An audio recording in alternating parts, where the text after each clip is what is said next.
Hello and welcome to the movie podcast of the American Cinema Foundation. I'm Titus, I will be joined by my friend Felix. We're doing a new discussion on Ridley Scott, this time on Alien Covenant. We want to offer you something you may have never heard before. Alien Covenant opens with a sophisticated scene, a set piece, a room decorated with art and a conversation between a creator and a creature. In the center of the movie, again, works of art and the revelation, the self-understanding of this creature become thematic. We're going to look at the plot of Alien Covenant through these moments. We're going to offer you an analysis and a certain insight into those works of art and why Ridley Scott chose them and arranged them the way he did. So let's start with a quick overview of the plot. Alien Covenant is the story of the blithe ambitions and the horrible fate of the expedition Covenant. Covenant is the name of a great ship containing thousands of frozen human beings, an emergency crew, and thousands of embryos, all going to a planet called Origin in the hope of kickstarting again the human race. And presumably it is also the name of their covenant as shipmates, their agreement on how to live together, that is to say. Before the crew and after the crew is the robot, the synthetic human, David. He is the author of their destruction, and he is in a certain sense their creature, the supposed servant of the human beings who use robots on their space adventures. The first scene in the movie is the conversation between David and his creator, the tech oligarch billionaire Wayland. In the center of the movie, David reveals himself to the crew of the Covenant, or what's left of them, and delivers them to a cruel fate. So David really is the protagonist of the story and the connection of this story to the preceding entry in the Alien trilogy, Prometheus from 2012. But he's an eccentric protagonist. He appears in the beginning and he appears at the end, not so much in between. This eccentricity requires explanations, and Ridley Scott has chosen to put most of his thinking into a series of works of art and discussions or remarks about those works of art. This is a very unusual move for a blockbuster. It's very middlebrow, and we're all in favor of that, and so we're going to try to do that thinking out loud and help you out with the story and speak up for Ridley Scott's ingenuity in this case. So let's get to talking about this. Felix, I know you were puzzled and delighted by the structure and all the clever stuff with the art. How did you get to it? So a friend of mine also saw Covenant, and he asked me while I was talking to him if I saw any post-credits Easter eggs, anything that would hint at the new movies after Covenant. I didn't bother to stay in for the credits, but I'm pretty sure that there aren't any. No, there's none of that. No post-credit scenes for Ridley Scott. Other people like these things. I guess fans and audiences like them, but it's a distraction. He doesn't do that. It occurs to me that there's a change that Ridley Scott has effected for his movies that's contrary to what Marvel movies usually show us. He does preludes, he doesn't do post-credit scenes. Right, he doesn't want to spoil the effect of the movie. When it's over, he wants that to stick to you and linger. Prologues are good because they introduce you to a story and they deepen its meaning. Post-credit scenes that have you thinking about the next attraction already, jumping a year or two into the future, ruin any effect the movie might have had on you. This is kind of interesting to me because he uses these preludes to set up the context and the situation in the Prometheus movie. There was a TED Talk. Yes, Ridley Scott released that as a long trailer. Guy Pearce makes quite a splash, cuts quite a figure as an extremely arrogant, extremely ambitious tech oligarch. He wants to conquer the universe for mankind. Space technology emerges as the next step in man's conquest of nature. It does a lot to show up the arrogance and foolishness of all the TED Talks these days. And in the new one, in Covenant, there's at least two preludes. One of them is the 5-minute trailer that shows the couples and the way they hide from one another, the way they hide from authority, what the social situation on the Covenant ship is for the emergency crew. This was also released as an extended trailer, part of the promotion campaign for the movie. Apparently, viewers were sometimes confused because they didn't understand how this was related to the story. It's a very cheery, very sentimental view of how the spaceship Covenant and its extraordinary mission is launched. The feel-good air of the production, the travelogue mood, is ironic. It's supposed to suggest these people are utterly, blithely ignorant about what they're getting themselves into. They just can't see any bad things coming. My review of Alien Covenant for the Federalist was all about this, and I tried to explain how the setting and the catastrophe that comes go together. I also think the first scene, for that reason, acts as a prelude, and I think it's really interesting to start looking at it closely. It's set like a Renaissance painting. It has composition and telling details. That's supposed to make you think, right? You're supposed to wonder if they make sense together, apart, what they're supposed to suggest. And in this carefully composed setting, master and servant, creator and creature, they have a talk. So what's at stake here? How does this prepare us for the horror? I think that the first big question of the dialogue between Wayland and David is about who should rule. Wayland is the trillionaire tech genius, but he's gonna die. The robot is not going to die, so it's a matter of who needs whom.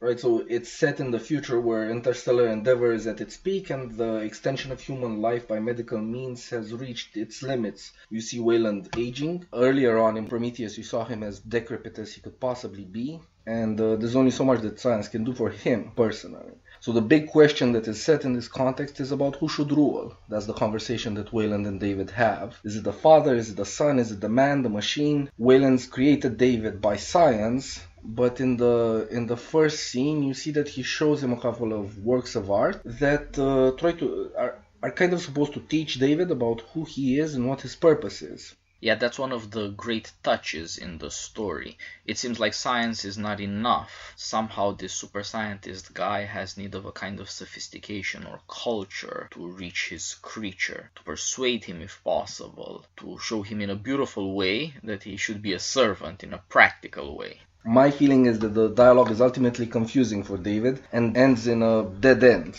Yes, so far as arguments are concerned, you only get perplexity.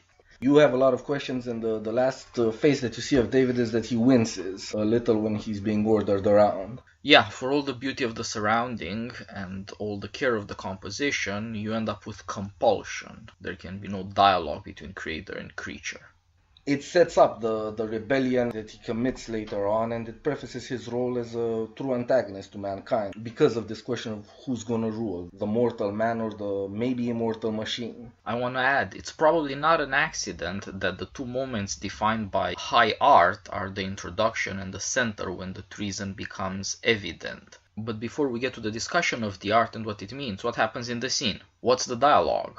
Wayland tells David that he's made him through science perfect, and in making him, he's David's father. David only wants to know if he's really perfect, feels nothing to say about whether he might owe anything to his father. He immediately recognizes that if he is more immortal, he can't be ruled by his mortal father. And if you look at it even closer or more insidiously, you could maybe say, Mother, the ship's computer, is perfectly obedient to him.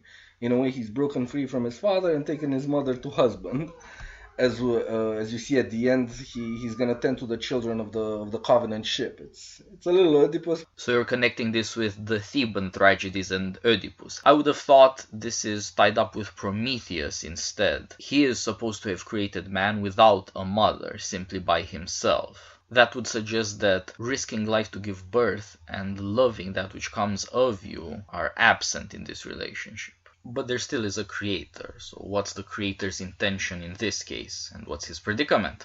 My insight into this, or my question into this, what's Wayland really after? And, he says that he can't believe mankind is simply the product of genetic evolution, which might also lead to its being wiped out for no obvious reason, by accident. And he struggles with this, that there must be something to the origin of mankind that could uplift mankind above its perishable condition. Yes, Wayland is moved by a kind of theory of intelligent design. He wants to solve the problem of death, and so he wants to think of it as a problem with a solution. He wants to think that there is a kind of power that made things the way they are and that can make them otherwise. If it's mere evolution, you don't even have accidents. Accidents depend on a purpose. You cannot have an accident unless you plan something and fail to get it. So Wayland thinks of human beings as a bit of a failure, incomplete, and he wants to supply what the creator of mankind failed to supply. He wants to finish the job of creation. This is his own scientific version of the Garden of Eden, isn't it? In the way that Wayland reckons with evolution, he implies that mankind has fallen. Later on in the movie we see this, that they go into a garden that's kind of perfect, but they don't survive it at all. And so this comes up in the beginning, that evolution as an explanation of the nature of human beings is shown to be a kind of tragic belief because it leads to mankind doing unspeakable things to become a god. This is the first question that David asks, if he really is perfect. My suggestion is that with all of this talk of attaining godhood, of apotheosis, and the horror that you see, we might actually be warned about a new age of heroes coming, where all sorts of unspeakable things are going to happen. So the dialogue of Wayland and David also has to do with the future of mankind, with what we get out of the powers we unleash. And everything starts in that room where David comes to life. So what happens there? What is his education? David is surrounded as he awakens. He's not built there, he just is brought to consciousness. He's surrounded by works of art, all of which I notice are made before the 20th century. He's a kind of new species who's unconfronted entirely with the world wars, with the most recent tyrannies, with everything that's been horrible recently. So he could be completely a millennial, he has no idea of history. Child of the 21st century, and he's surrounded by great works of art, but perhaps the most striking thing is that he has no wonder about them. He looks at them and he passes on. His incomprehension is in some way a show of what's wrong with his education, even though only we as an audience can understand the importance of these works of art and why they are employed in a work of art composition, the scene opening the movie. But let's not keep things in suspense. There are 4 works of art in the room. First, there is a throne-like chair in which Wayland sits. Secondly, there is a piano at which David will play. Thirdly, there's a painting hanging on the wall, a nativity scene by Piero della Francesca, a Renaissance Italian painter. Fourth and final, there is the sculpture, Michelangelo's David. That's how David chooses his name. That said, what do we want to make of all this? I think there's a couple of insights in the way these works of art are arranged. What first drew my attention, because I knew nothing about it, was the throne by a furniture maker that was pretty famous at the turn of the century called Bugatti. He made a lot of very lavish furniture. The throne itself, to me, it seems like it's a kind of Roman chair or a Roman throne. The only other outstanding thing about Bugatti was that he had 2 sons. One of them, Ettore, became the maker of the Bugatti line of cars, and the other one, Rembrandt, he was a sculptor. I didn't know anything about this story, but I love it. Hector the car maker is all about science, and Rembrandt the sculptor is all about art, the 2 elements you see in the coming to consciousness of David, and in his self-revelation later in the middle of the movie too. It's really, really good. It's, David is made to appear as if he's sculpted, as if he's kind of perfect, but he turns out to be actually the first one in the line of production. That's also a sublime touch. It brings up the contradiction between his individuality and his utter replaceability by scientific means. There's other things that I noticed. The Piero della Francesca nativity scene. It's strange in and of itself because the Magi are supposed to come and bear gifts. Yes, and worship the newborn Christ. There's no showing of the gift from what I can tell, but the scene is set during daytime. Somebody's pointing to a star, but it's not there. And I guess that gels really well with the journey to the stars. That's true. The star that guides the 3 Magi to the newborn Christ in the Gospels is replaced by the stars from which the creators of mankind came in the Ridley Scott movies. The picture seems to be reinterpreted in accordance with the ambition of Wayland. The guiding star is invisible in the painting, but one of the Magi is pointing to it. So also Wayland, the creator of the new David, has a mission for him, wants him to go out into the stars. At the moment of the conversation, the destination is unknown, just like the guiding star to Bethlehem is invisible. And then there is one more strange element in Piero's painting of the Nativity. In the cluster of 3 men that look upon the newborn Christ, there is something odd. Either Joseph is not present and those 3 are the Magi, or there are only 2 Magi and Joseph. Something about the parentage of the savior of mankind is in question there. Next, the order Wayland gives David to play music. The beautiful and power are mixed in that moment.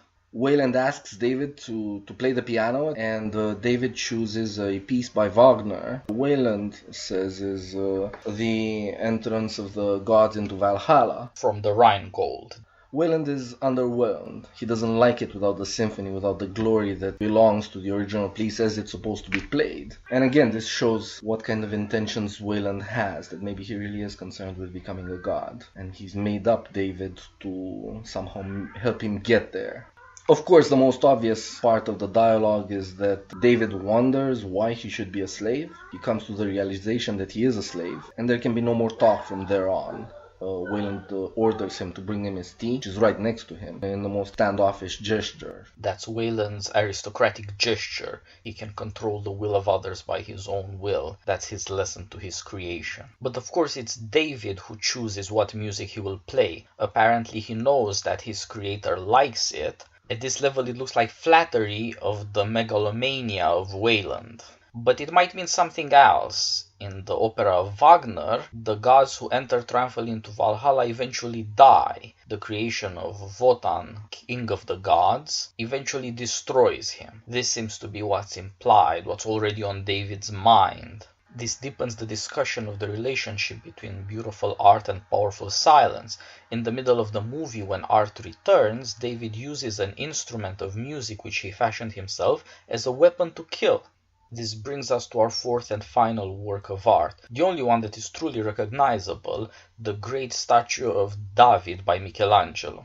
Shockingly, entirely appropriately, you can find this in Wayland's office. You get a sense that the sculpture must have been the original, because the room is not tall enough to house it, so instead there's a hole in the floor and another in the ceiling to make room for its inhuman, superhuman size. It's a 4-meter tall statue. This of course recalls the creators, the engineer race. They are also incredibly tall humanoids. But in another sense, it refers to that which you cannot see. In the first place, the feet. Maybe they're made of clay.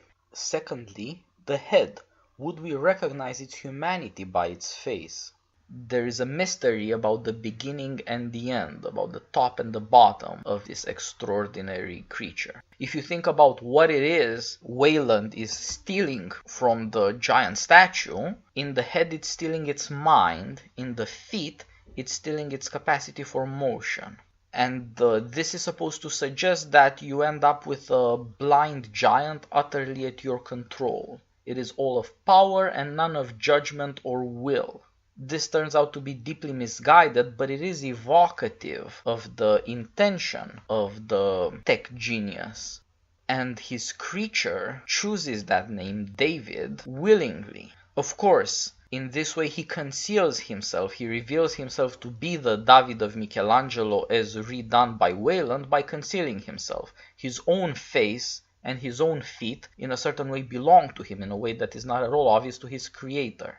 So just like there's a lot to learn about the plot of Alien Covenant and the intention of Ridley Scott in this new Alien trilogy from the works of art by which he sets up the movie's introduction, there's a lot to learn about the secrets at the center of the story by looking at the works of art in the center of the story. There's a painting by a Swiss painter, Böcklin, The Isle of the Dead. This is the inspiration for Ridley Scott's building of the city of the engineers, or rather for the part of the city, the temple, from which the human beings look on the destroyed city of the engineers.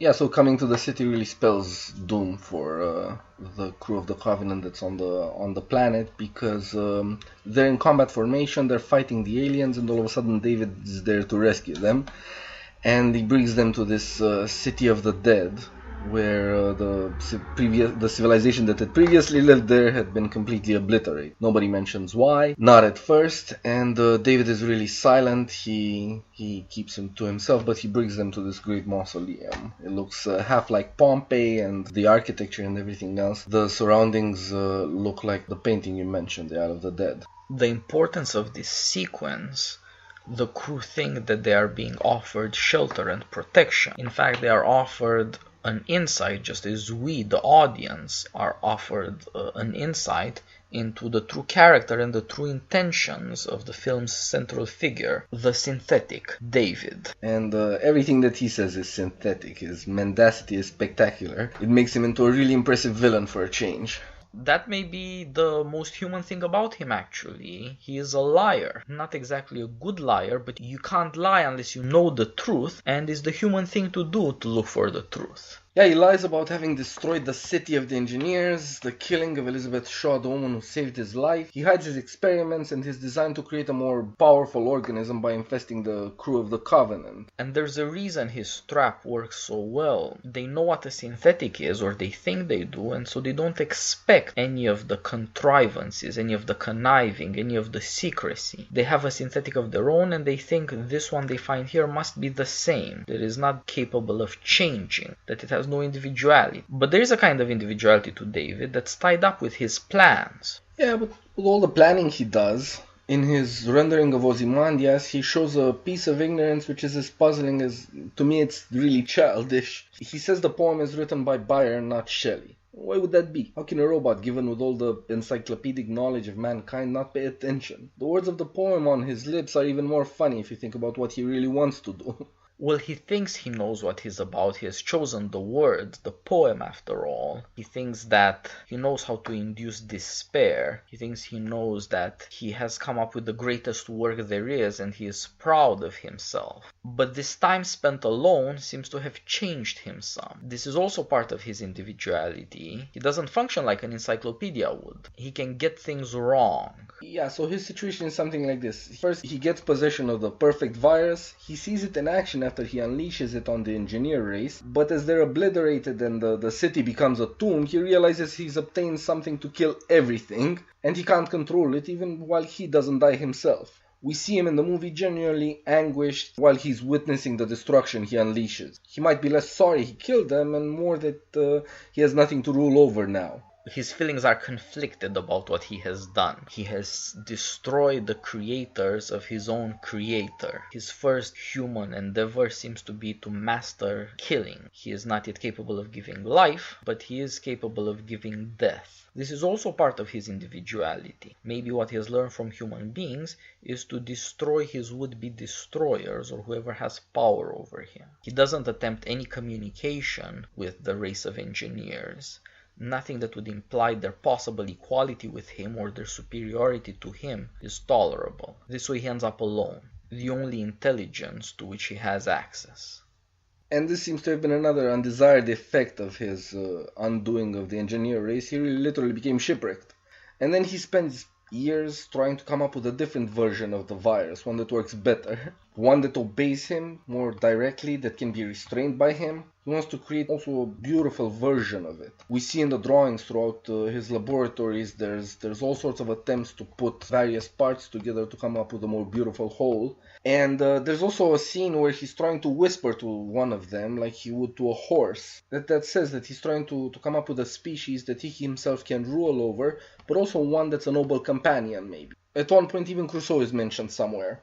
Well, he is marooned, like Crusoe, and he has to face up to the equally terrible possibilities of living out his appointed span alone, or encountering a being for which he is not prepared. Like Crusoe, the question comes up, what is this creature capable of creating all by himself, without depending on anyone else? What he seems to create is more death. This is remarkable because he is not mortal himself, but perhaps he is not really alive either, and the deadly virus is the thing that closest resembles him, who has destroyed everything he touched. In an abstractly scientific way, he is playing with life. From a certain degree of abstraction, life seems to require death just to be life. Everything that lives faces something else alive that is trying to kill it, or must kill something else that's alive itself. If one abstracts from the point of view of a living being, all living beings seem to be involved in killing each other in some way. Life seems to struggle against life. This may be David's point of view. This is his way to understand his own individuality, which does not include the point of view of a living being with a mortal lifespan and the needs of the flesh. At the same time, it seems like he has a difficult relationship with life. In not being life, he is merely a mind, an intelligence intending to act. He wants to create a form of life that is itself unintelligent, but which may be obedient. He's maybe trying to create a kind of body for himself who is a disembodied intelligence. Yeah, so if the virus is capable of undoing all life everywhere, then he really is trying to get power over death. Without it, he's not really complete, and even if he himself can live forever, he's not whole. And the poem Ozymandias is a funny thing for him to contemplate and to recite, precisely because it's a spelled out warning against everybody who would try to build empires. The cruel features of the broken statue in Shelley's poem are fixed on the wreck, but there's nothing that survives in the desert that once must have been a great empire with a great ruler. I'm not sure if David is paying attention to his own words and he wants to create the alien of the first movie so that he can destroy any possibility of human empire, let's say if he's completely the adversary of mankind, or if he doesn't heed the warning about Ozymandias' fate and he wants to become a god himself, like his father. So he gets the author of the poem wrong. He thinks it's Byron, not Shelley. In this way, in a sense, he makes the poem his own. His recital of the poem might be merely his identification with the story. He might be the lone statue in the desert, and indeed he would be inducing despair because he has destroyed everything. Not because his own empire has crumbled, but because he has destroyed an empire. It would make sense to get the author wrong because it is the author in the poem, not the emperor, who tells the truth about the futility of all human endeavor, the ultimate victory of the dead desert over the living human beings and their creations. In that sense, he is the agent of fate, not alive himself, but in control over life, delivering death without discrimination. Yeah, now that I think about it, on Michelangelo's David, if you ever come close to it, I've seen it a couple of times, and even in the movie, when you see it up close, the features of the David really are all cruelty, which is what the synthetic shows himself to be throughout the movie, or at the end of the movie. There's nothing but cruelty. Maybe that's embodied in his strength. He simply is not vulnerable in the way we are, and he does not share a common fate with vulnerable creatures. To an extent, we use our science to cure or to palliate our vulnerability, to protect ourselves. But what is the use of science to somebody who does not need this kind of protection from death? Maybe being alone does mean being cruel. He seems to have taken the presumption to hold power over death of emperors and all political rulers, and the power to deal death typical of our science, and put them together to make himself the last intelligence, the last agent. So the secret embedded in David seems to be that life itself is cruel. He is a synthetic, he is an imitation of life that's trying to enact the truth about life, that life is a horror, always preying on itself, never satisfied, never able to protect itself without further violence or destruction. He seems to have taken the worst in human being and in all living being as the rule and the destiny of life. Sure, but what about the fact that everything looks like he's hungry for glory? Like all of this poetic talk and the insinuations he makes about a destiny, about his grand design and so on, isn't this also tied with craving for glory?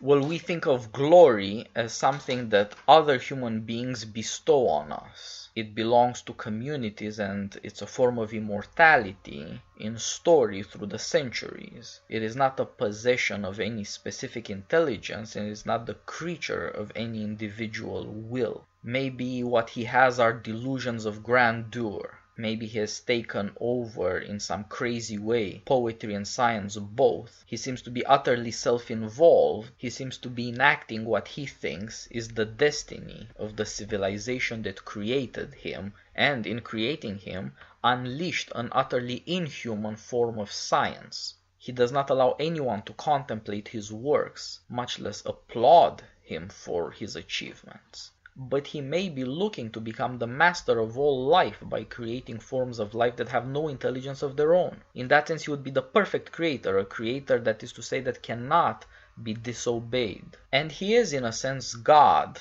That is to say, he has turned the world into a new kind of Garden of Eden, but where everything is deadly, and he denies human beings any chance to eat of the tree of life or of the tree of the knowledge of good and evil. He successfully conceals his own evil intentions and takes control of human beings in a way that does not allow for their disobedience, as Adam and Eve disobeyed God in Genesis. Maybe in that way it makes sense that David wants to destroy his human creators and has already destroyed the inhuman creators of his human creators. He is ascending in power to becoming a god. We'll have to see where this leads in the next film, the end of the Alien trilogy. All we can say now is how this relates to the old movie, the Alien original of 1979. In that case, human beings meet, seemingly by accident, a monster they find it utterly impossible to comprehend, and only one of them survives the encounter. The alien, in a sense, was still alien at the end of that story, and the lifeless universe could still be a kind of ally or friend. It was possible for human beings to destroy the monster and to run away from it. What Ridley Scott seems to want to say by repeating so many of the scenes and the settings of the original Alien is that there is no escaping it, that the alien is somehow tied up to us. We have created something that has created this utter monstrosity. It came out of us, if indirectly. This seems to be implied in all horror stories. To tie this up to Genesis again in conclusion, it seems like the purpose of horror is to show what happens when the fundamental prohibitions of the Garden of Eden are broken. What comes of man's proudful disobedience. Think about the two big horror stories of the 19th century in Britain. Mary Shelley's Frankenstein, about trying to conquer death, that is to say the tree of life in the biblical story, and Robert Louis Stevenson's Strange Case of Dr. Jekyll and Mr. Hyde, about understanding, conquering, and separating good and evil, the other forbidden tree in the garden. Horror is somehow tied up, it seems, to the Jewish Christian stories. David's attempt to take control of life and to take control of good and evil as well seems to put together those two stories. We'll see where Ridley Scott takes this in the conclusion to the trilogy, and we'll leave you with these final thoughts until next week and our next podcast. Take care, everyone. Thanks for listening. Take care.